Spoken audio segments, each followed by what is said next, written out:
Pengertian poligami. Seperti yang kita lihat, bahwasanya pengertian poligami menurut bahasa berasal dari bahasa Yunani, yaitu polos yang berarti banyak dan gamos yang berarti perkawinan.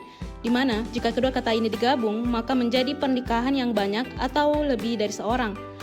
Pada prinsipnya, poligami yaitu apabila seorang laki-laki memiliki beberapa orang istri dalam waktu yang bersamaan, ataukah seorang istri yang memiliki beberapa orang suami dalam waktu yang bersamaan pula.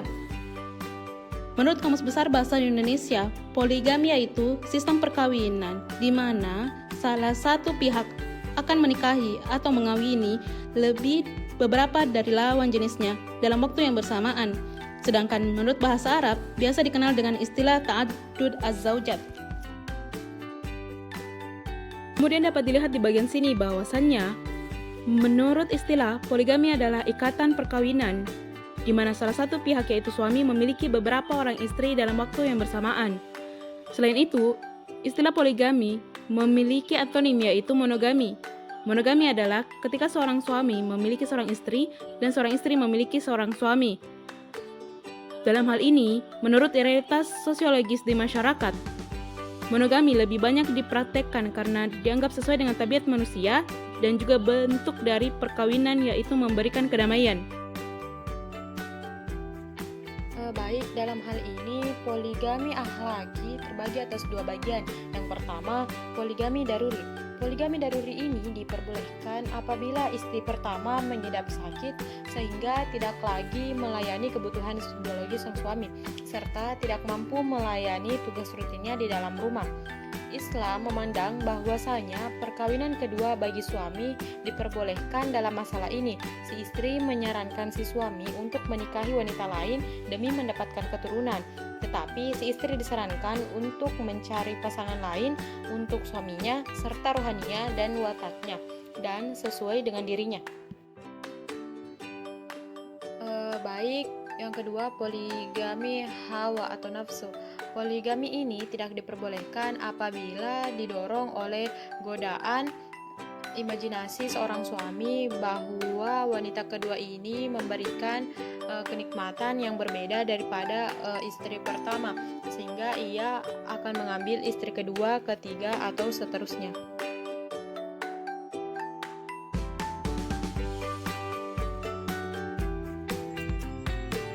Pasal 55, kompilasi hukum Islam yang pertama, beristri lebih dari satu orang pada waktu bersamaan terbatas hanya sampai 4 orang istri. Yang kedua, syarat utama beristri lebih dari satu orang, suami harus berlaku adil terhadap istri-istri dan anak-anaknya. Yang ketiga, apabila syarat utama yang disebut pada ayat kedua tidak mungkin dipenuhi, suami dilarang beristri lebih dari satu orang. Pasal 56, kompilasi hukum Islam yang pertama, suami yang hendak beristri lebih dari satu orang harus mendapat izin dari pengadilan agama.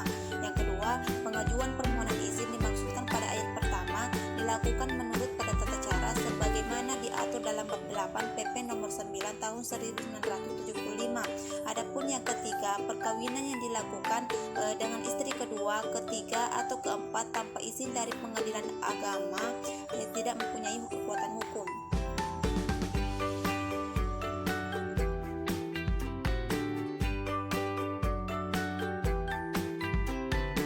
Pada pasal 57, kompilasi hukum Islam, pengadilan agama hanya memberikan izin kepada seorang suami yang akan beristri lebih dari seorang apabila ayat pertama yaitu beristri, istri tidak dapat menjalankan kewajiban sebagai istri. Ayat kedua yaitu istri mendapat cacat badan atau penyakit yang tidak disembuhkan. Ayat ketiga yaitu istri tidak dapat melahirkan keturunan. Jadi pada dasarnya pengadilan dapat memberikan izin kepada seorang suami untuk beristri lebih dari seorang apabila dikehendaki oleh pihak-pihak yang. Nah, selanjutnya pada pasal 59 juga digambarkan betapa besarnya wewenang pengadilan agama dalam memberikan keizinan, sehingga bagi seorang istri yang tidak mau memberikan persetujuan kepada suaminya untuk berpoligami, persetujuan itu dapat diambil oleh pengadilan agama.